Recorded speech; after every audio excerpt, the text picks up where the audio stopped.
Welcome to another edition of our Four Questions Journalist Spotlight. We are doing a special bonus this week. We're talking to Brendan Keefe with 11 Alive, WXIA TV. I saw a great piece that you did, Brendan, the other day, and I wanted to talk to you about it. But first, good morning. Good morning. Long-time listener, first-time caller. Well, good. I appreciate that. So what I want to do is we'll kind of just set the stage a little bit. So, and then we'll get to talking. But you did a piece on racial cleansing in Forsyth County. And what I want to do now is I'm going to run the piece, and then we'll come back and we'll talk about it. So we're going to do a dramatic pause here. It is hidden in a narrow patch of forest between rows of $500,000 homes. Even looking straight down, nothing betrays the mystery of what lies beneath.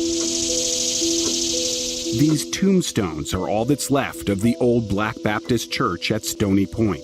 Look closely at the dates. Why do they all end before 1912? This is not evidence of promises broken, but of loved ones kept away, because the men, women, and children buried here were the only black residents of Forsyth County, Georgia, for nearly all of the 20th century. All of the Negro people had to leave. There was knocking on the door, and they were told to get out. Elon Osby heard the story directly from her own mother, Willie Mae Bagley, just a 2-year-old back in 1912 when the Night Riders came to their home and so many others in Forsyth County. Can you imagine the fear that they would have felt? There was a wagon that my grandfather had, and so whatever they were able to get on that wagon and save, that's what they left with. William and Ida Bagley paid taxes on 60 acres they owned in 1912. We could find no record of any sale in the county courthouse except those of white men later selling parcels of the Bagleys' land to one another. When you were forced to leave and you're fearful of your life, would you have come back a couple of months later so you could do a business transaction? The 1910 census showed the Bagleys among 1,098 black residents of the county, a tenth of the total population. By 1920, nearly every last one of them was gone. There are these long stretches where decade after decade, the black population of Forsyth County is zero. Author Patrick Phillips documented the racial cleansing of Forsyth County in his book, Blood at the Root, after he grew up near Brownsbridge. What's really unique about Forsyth County is the bigots and the racists and the white supremacists in that community, which is not to say all of them, because there were quiet dissenters like us, but they succeeded and they won and it worked and it held. There weren't segregated water fountains and segregated bathrooms and segregated lunch counters because there was no black population to be segregated from the white population within the county. Yeah, that's absolutely right. And part of what is mind-boggling is this is about 30 miles north of where Martin Luther King was born. Historical photos show only white faces after 1912. So what happened that year? Thousands turned out to celebrate the public hanging of 2 black teenagers convicted in a single day by an all-white jury of raping and murdering a white girl named Mae Crow. The other black suspect had already been lynched right here on the Cumming Courthouse Square. The lynching of Rob Edwards involved a very large crowd gathering outside the jail, dragging him out of the jail, beating him with crowbars, dragging his body around town behind a wagon, and then eventually his corpse is hoisted to on a telegraph pole, and everyone in the crowd takes turns shooting into his body. Time has not stopped at the cemetery where Mae Crow is buried next to a Confederate soldier. The headstones here continue through the 20th century, unlike the black graveyard at Stony Point. What emotions come to mind when you see those pictures of those tombstones, some broken, some buried, some recently unearthed? That white people felt we had no value, not in life and not in death.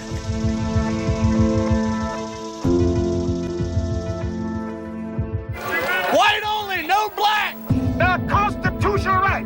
Civil rights leader Hosea Williams and other activists marched twice in Forsyth County in January of 1987. We haven't had none up here since the first of the century. They have the right to live wherever they want to, but we have the right to choose if we want a white community also. That's why we moved here. They were met with fierce resistance, which locals blamed on outside agitators. We were invaded. We were their battleground. Black and white together in Forsyth County. There's no other way. Not outside agitators, but in fact, a really endemic kind of fear and bigotry and readiness for violence that was taught one generation to another and passed down. The phrase racial cleansing is offensive to them. Shouldn't it be? I don't know how they can say it's offensive to them. What do you think it was to us? Back in 1912, whites also blamed outsiders as papers across the nation documented the campaign of terror that led to the expulsion of the entire black population. But we don't know how the local paper covered it because this is the only known surviving edition of the Forsyth County News from all of 1912. It features an article praising the public executions. Most of the Forsyth County News has been microfilmed, digitized. You can access it online. But 1912, all but one issue, one edition, has been erased. It's vanished. What's the importance of making sure this history isn't erased? So that it doesn't happen again. Just across from the spot where Rob Edwards was lynched, Lady Justice faces history wearing her blindfold. But soil from the square has been collected in a jar, and the name Rob Edwards will soon join the lynching memorial at the Equal Justice Initiative. The Community Remembrance Project of Forsyth County really got this rolling and worked with the Equal Justice Initiative. So they're going to put up a marker that will memorialize Rob Edwards and tell the story of that lynching. And that's going to be on the spot where he was lynched, which is something I never thought I would live to see. This with the marker is a first step. I hope that it will continue. I hope that there will be other efforts made by white people to make this a new norm for Forsyth County and everywhere else in the world. There are already several hidden markers to the black community that once thrived here, now surrounded by new neighborhoods that are increasingly diverse. Some of those new residents are buying homes here, on the land Elon's grandparents once owned. The old Bagley place is now among the most valuable real estate in Metro Atlanta. Okay, now everyone has seen the piece. So, Brendan, tell me how did this piece come about? How'd you get the idea for this? Yeah, I live about 150 yards from Forsyth County. I'm in North Fulton, Johns Creek, right on the Johns Creek-Alpharetta line. And I'd always noticed that my neighborhood is exceptionally diverse. Whites aren't even a majority. They're barely a plurality. We have a really multinational, multicultural neighborhood. But when I'm at the stoplight, I notice across the street in Forsyth County, right across the exit of my neighborhood, the skin color appears to be largely different. Not exclusively, but it was notable to me. And, journalists have different eyes than, we see the world differently because we're always sort of observing. It's sort of like being a paid voyeur, right? Where you get to sort of watch other people and then come up with stories. And that's actually not how it happened. It happened from one of my neighbors who's black, our HOA president, who said, hey, they're putting up a marker on Cummings Square to memorialize this lynching that occurred in 1912. And he said, I'm very suspicious of it because I've never really trusted Forsyth County. And again, in my police reporting, I'd always heard that Forsyth County had a history of racism and that they were emerging from that and healing and improving the county. And so rather than this being a story about Forsyth County today, I wanted to explore that background because even though I've been here for 6 years, a lot of Atlantans have been here for that time or less. And if you're not from this area, you don't know about 1987 with the protests and Oprah coming to town and the quote unquote all white county up until that point, or even the history that led to it. There are some in Forsyth County who don't even really know the backstory because for a lot of people who grew up there, it was just legend. that they had protected the sanctity and purity of the white women in the county who were attacked by criminals who happened to be black, by running the whole population out of town.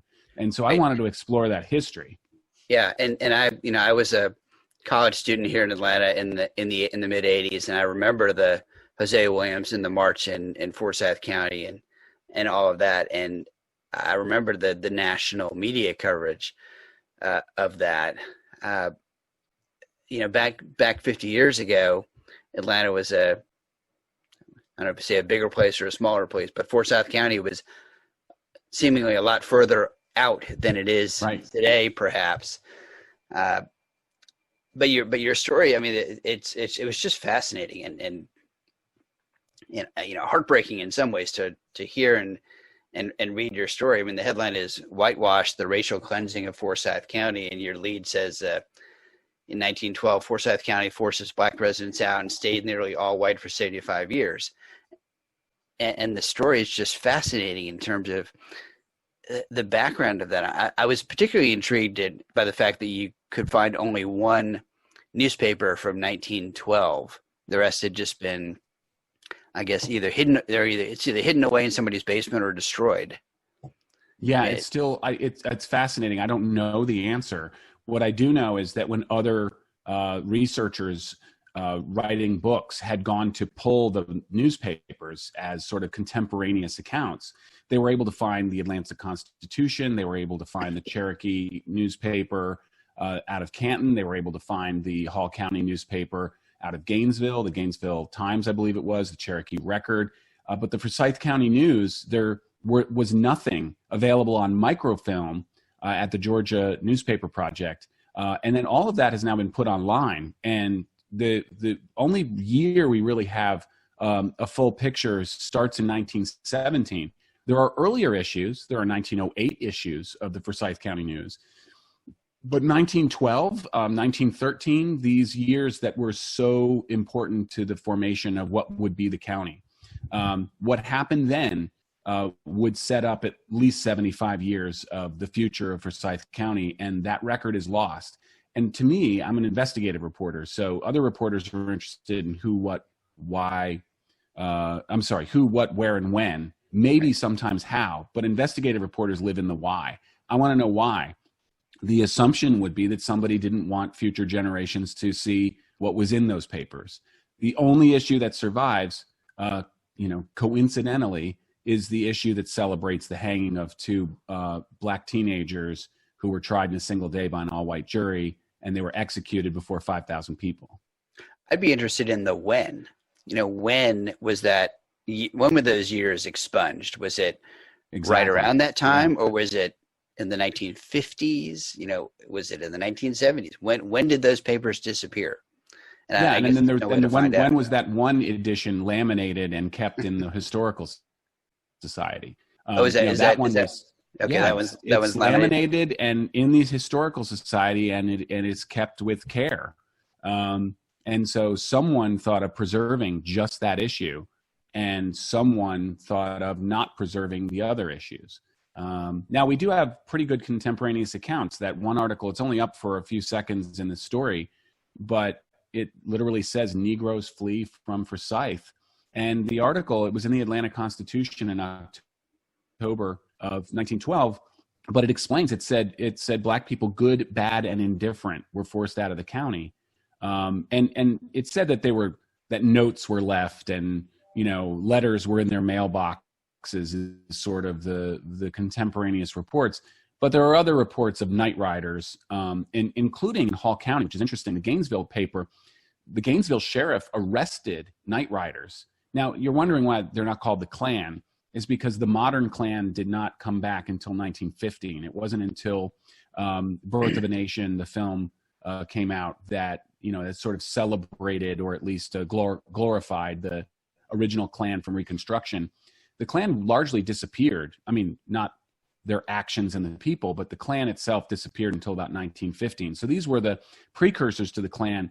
They weren't wearing white hoods. They were just riding up on horses with torches, sometimes setting fire to the homes of black families. Right. And when your black neighbor gets burned out, and then they come to you and say, you're next, you move out. Time to go. Yeah. Yeah. And it happened to white families too that were harboring black families. Actually, there were people who stood up against this all the way back in 1912 and through the entire history of Forsyth County. And actually, I'd like to tell that story next, but I also don't want it to be sort of, everyone's looking for this sort of silver lining to this story. And so was I. I love to end on justice. The sort of Dr. King, the arc of the moral universe is long, but it bends towards justice. I'd love to end on the justice, but there is none here. Some of the old guard died out. Some are still left. And even though Forsyth County is largely diverse now, I say largely, it's more diverse than it was, and it's obviously much larger. Right. More than 200,000 residents now. It's still nowhere near the number of black residents. It's 6% fewer than in 1912, even though by raw numbers there's more. But there's still the old guard in charge. And when I was researching this story, they kind of were pulling me aside. 3 different people pulled me aside and said, the guy who was one of the men who was hanged, he confessed 3 times. Like, they were still trying to prove his guilt 108 years later, because as somehow that would excuse everything that followed. Well, somehow that would excuse their family history, I guess, right?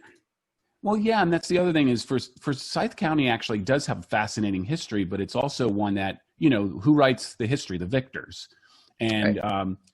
Actually, Forsyth County was part of Cherokee County, and Cherokee County was the whole northwest part of the state because it was actually Native American land. It was Cherokee land. And it was in the land grants in the early 19th century that they actually, they had a lottery where you would enter the lottery and you would win down in Atlanta, and the state would hand you the deed to your land lot, which was usually 40 acres. And then you moved up there. And if there were Native Americans on there, you ran them off. That's the Trail of Tears. Right. So Forsyth County was founded mostly by people who had set out to the Dahlonega gold rush, and that was over very quickly. And then they settled as farmers in Forsyth County, but many kicked out those Native Americans. So in a way, and I hate to paint with a broad brush, but in a way, Forsyth County, at least white Forsyth County, was founded on the theft of land. Well, that's not the legal theft of land, by the way. Right. The government sanctioned theft of land. Yeah, and that's a longer conversation about theft of land and whatnot in this country, which is a whole nother conversation, I think. It is. Yeah. I've been intrigued by, obviously your story, but just a number of different stories that I've seen in the last few months that really kind of delve into a lot of the history of our country that really has not been covered in textbooks. We're all saying, I never learned that in school. GPB did a podcast called Shots in the Back about the 1970 Augusta race riot. And then I can't remember where I saw this. There was another really good story I saw about the Tulsa race riots. Right. And, these are things that it's just not been in the consciousness, at least of, me as a white person, and a lot of people that I know, probably more in the black community. They're probably more aware of that history, but I think it's great that it's being put out there and it's becoming more generally known that there's a lot of history that we don't think about. And I think that's a typical thing. Most people think everything's new, and they don't really go into detail about things that happened 100 years ago. Just it's the broad strokes. The Civil War happened, and then there was nothing till World War I, and then that was the only thing that happened, and then there was World War II, and that happened. And then there was Watergate. Nothing. Well, there are these points in history, and you're right. This isn't taught in we're not taught these histories, and there are also chapters that the country in many ways would largely want to forget. Forsyth County, when I was up there, there was this sort of and I say up there, it's literally across the street from my house, and I'm 15 minutes from the Cumming Square. So when I was up there doing research, when I told them what I was doing, and I'm not identifying individuals, I'm just saying in general, the old guard was sort of like, oh gosh, here comes the media again, trying to, why one person said, why is this the only thing that Forsyth County will be known for? Why is this the legacy of Forsyth County? And there was definitely some frustration about that. But there's this misconception that we're talking about 1912 and we're talking about 1987 as points in time, like you mentioned, the Civil War and Watergate.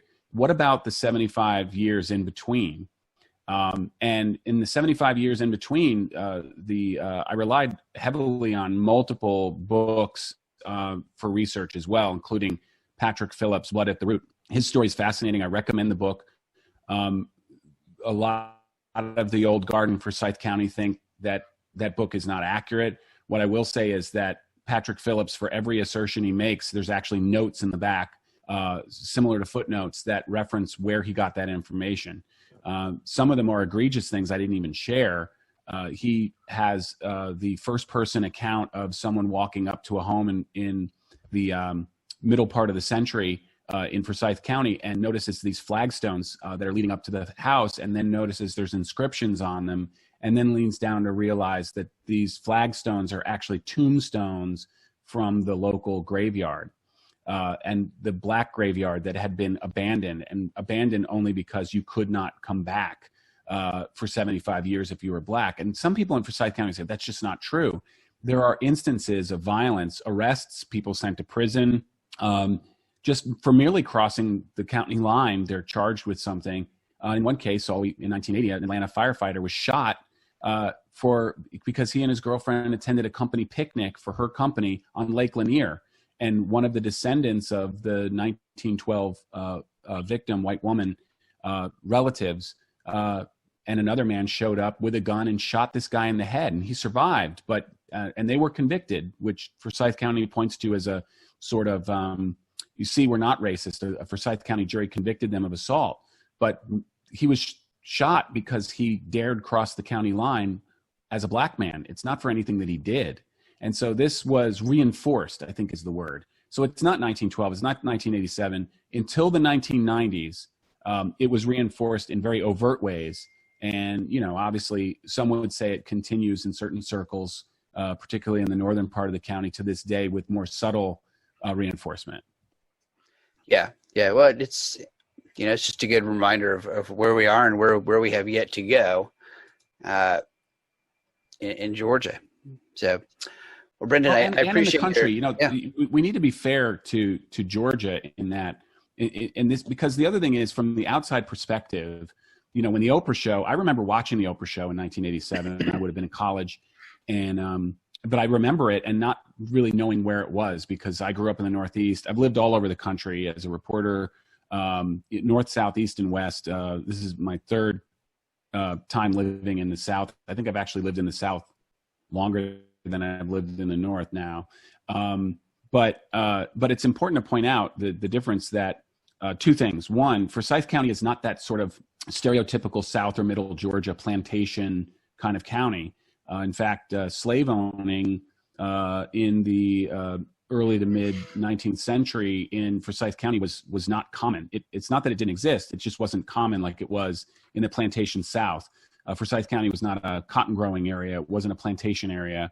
It was more sort of the foothills of the Appalachian Mountains.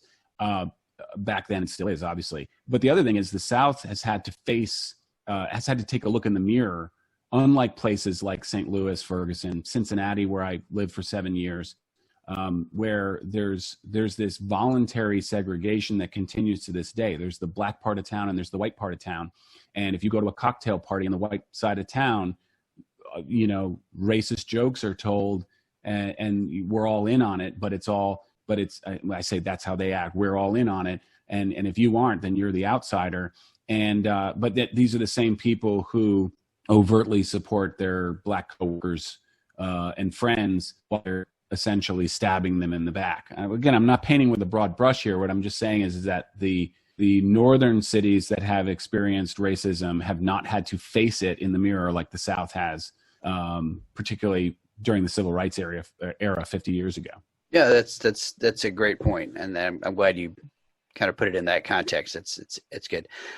You know, history is not simple, and it's not it's not one page in a textbook and you've got it all figured out. There's a lot of nuance to it, and I think it's worth putting the work in to understand that. And I appreciate what you're doing, what GPB is doing, and other media to shine a light on it. So we were about out of time, but anything else that we hadn't talked about the piece that we want to mention?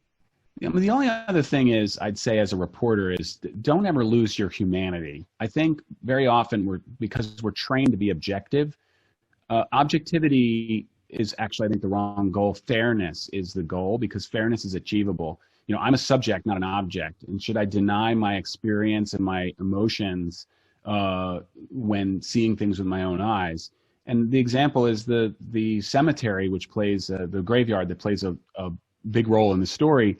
When I stepped into that graveyard, I literally asked for permission. I mean, I said a prayer. I asked for permission to enter of the souls who are buried there.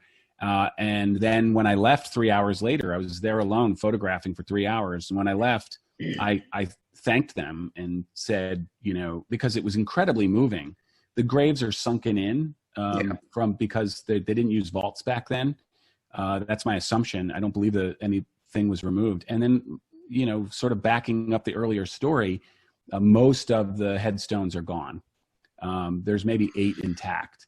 But it was very moving. And I think as a reporter, you have to say, wait, I'm here as a fact finder, but I'm also a human being. And the emotion I felt in standing in that glade, I wanted to make sure that the viewers felt that too, which is why I used those images throughout the piece, bookended the piece with it, and then also selected music that matched my feelings. Yeah, and I thought it was obviously well done. That's why we're talking. I appreciate it. So let's give some credit to your producers and support team too. Who else worked on Jeff Reed. Jeff Reed's my executive producer. Jeff Reed is a former CNN veteran. He had worked at 11 Alive, then worked at CNN for 25 years, and then came back with us. Without having Jeff Reed as my executive producer, he's extraordinary. The biggest thing that he and Jennifer Rigby, our news director, do is they give me freedom, so that this story didn't come from a morning meeting or an assignment or a pitch. It was just something I started looking into on my own. And then once it reached the level that I needed to actually commit some time resources to it, that's when I told them what I was working on. And at first I didn't even know, because it's not a typical investigative piece, so it doesn't really fit with my my assignment. But coincidentally, we had a equal justice special coming up, and so this fit that. But that's the real team. I work alone. I'm a photographer, an editor. Probably if you ask me what I do first, I'm an editor. Second, I'm a photographer. Third, I'm a researcher. Way down the list, I'm an on-camera reporter. You notice there's no stand-up. I don't appear in the story other than asking questions. And a stand-up, you know, which for those who aren't, I know a lot of media people follow this this vlog, if you will, but if a stand-up is where the reporter appears on camera and sort of acts as the omniscient narrator and kind of guides you through the story. They can appear at the beginning, the end, in the middle. We call it a bridge. A stand-up bridge would have ruined this piece. You know, the sort of reporter sort of touching the headstone. You know, what if I had taken 4 steps toward the camera and touched the headstone and said, "This is the headstone for this person," and you know, they're not here to tell us their story. It would have ruined the story. Yeah, and I think it's the hardest thing to do, especially when you're an egotistical reporter like me, is to actually extract yourself from the story, to say, this isn't about me covering the story, it's about the story, and you need to sometimes get out of the way. Yeah, and let's see, Lindsay. How about Lindsay? Should we give her? Lindsay Basie. I'm sorry, Lindsay is our digital producer for The Reveal. The Reveal's our half-hour show on 11 Alive. We've taken kind of a hiatus for COVID. We normally would be on at 6 o'clock Sundays. It's sort of a local version of 60 Minutes or Dateline. Sure. And it's also on the ATL, and we have it on different. It's all over. We still produce it and broadcast it. But yeah, Lindsay's great. Lindsay's a young new Emmy winner, and she does a great job. I basically write the article and then she formats it. You know, she hates when I say this, but she's a millennial, so I do the sort of old school journalism, and she makes it 21st century. So she did great work. Well, good. Well, we appreciate your time. This has been a a bonus edition of our 4 Questions Journalist Spotlight with Brendan Keefe with 11 Alive, WXIA TV, our NBC affiliate here in Atlanta. Brendan, thank you for being with us today. Thanks for all you do, Mitch, and thanks for keeping us informed about what's going on in Atlanta media happenings. Yep, my pleasure.